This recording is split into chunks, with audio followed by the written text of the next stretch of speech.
favor Spence over him right now, or do you think? I think they will all be even money fights. I think that Errol will be even money, and I think that him and Terence will be even money. I do. I think that the odds makers, they know better, and they know what they're seeing, and even though he's unproven, they're not gonna make him no 3-4-1 underdog against nobody, and have the whole Philly, all the drug dealers, everybody in the hood gonna come out and bet millions of dollars for this kid, and he win the fight as a 4-1 underdog against one of those guys, and he's 7 and 10 years older than him. And I'm not saying he's gonna win. I got too much respect for Bud and Errol to just say that Jaron Ennis is guaranteed to beat him. But what I'm saying is that the odds makers who make these odds, they're not gonna do that. And I know you're not the biggest believer in Boots, but I'm just telling you that if he ever was to fight those guys in everybody's recent form that they are right now, they're not going to be big favorites to beat him because they can't afford to lose the money if he wins, because he's too, he's looked at like, damn, is he that good? So they don't know enough yet. Now, boxing ring is a truth machine. As time goes on, we're going to figure out everything that he is or he isn't. But right now, the way he looks, where he hasn't showed any vulnerability, I mean, the worst thing you could say is the Lerman hit him with 2 right hands. Oh, he got put to sleep.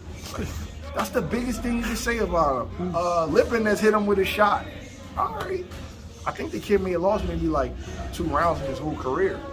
You know what I mean? I was there when he lost a couple of rounds for the little 4 or 6 rounder in Philly. But it's going to be tough, man. I don't think he's going to get the fights, to be honest with you. Well, it's not that I'm not a believer in him. He's a great fighter, but I guess it's kind of difficult to say that because a lot of people are saying he's the best welterweight in the world. And I'm just like, already? You know what I say? I say that nobody has proven that they're better than him. I don't know if he's the best welterweight in the world. He's definitely not the most accomplished. Bud and Errol are more accomplished than him.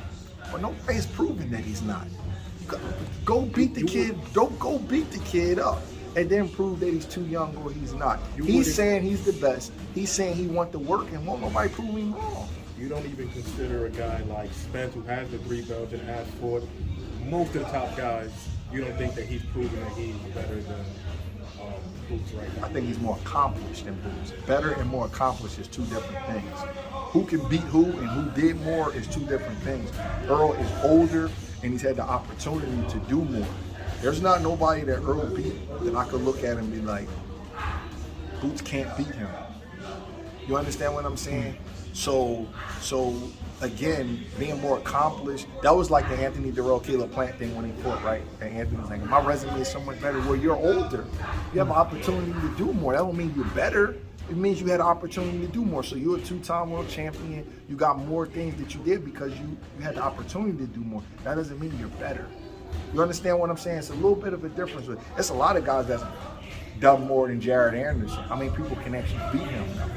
You know what I mean? So Boots is kind of in that situation. So you gotta be careful with your terminology, man, because I'm a real detailed guy. I'm careful what I say. The stuff come back on you if you say different things. So I don't, they gotta prove that they're better than him. Not just Crawford and Spence, the whole welterweight division. You don't even see any veterans, any ex-world champions going near him. Why? Well, you know why, Brett. I guess Lipinets doesn't really count. Counts. He's a world champion. He's a real fighter. But he is a real fighter, and Lipinets a real fighter. I'm not going to discredit him, but he went near him. But he's not an A-list name.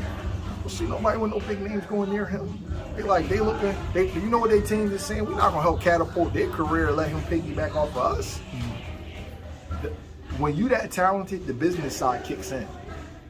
You know what I mean? So, unfortunately for Boots, his team got to figure out a way to get him. Now his team got to earn the money.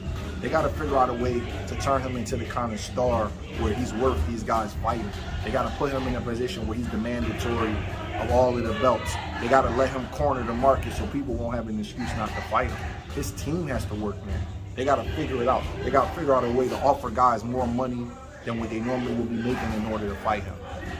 Well, if you're saying that, would it have made more sense for him to kind of go the WBO route? Only because Spence is talking about, doesn't really want to make the weight too much anymore. Crawford seems pretty comfortable.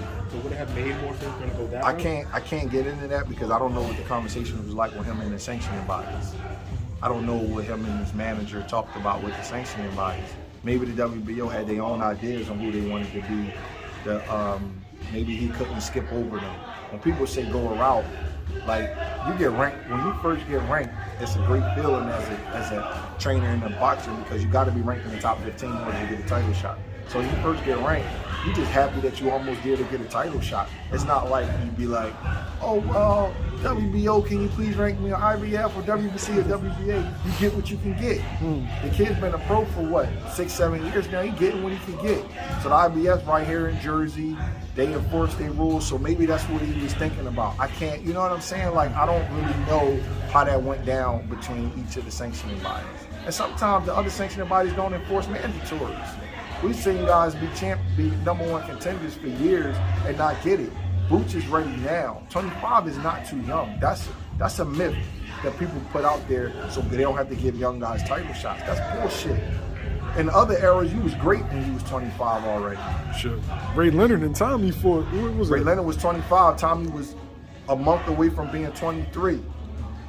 Ray Leonard won the title at 23 versus Benitez, who was 21. Ali was 22 when he fought Sonny Liston. This is all just this era that does that. Oh God, oh my God, he's 22. You can't. That's just this era. You rather be 22 or 32. Floyd Mayweather was 21 when he fought Jaron Hernandez. Like Oscar De La Hoya was, what was he like?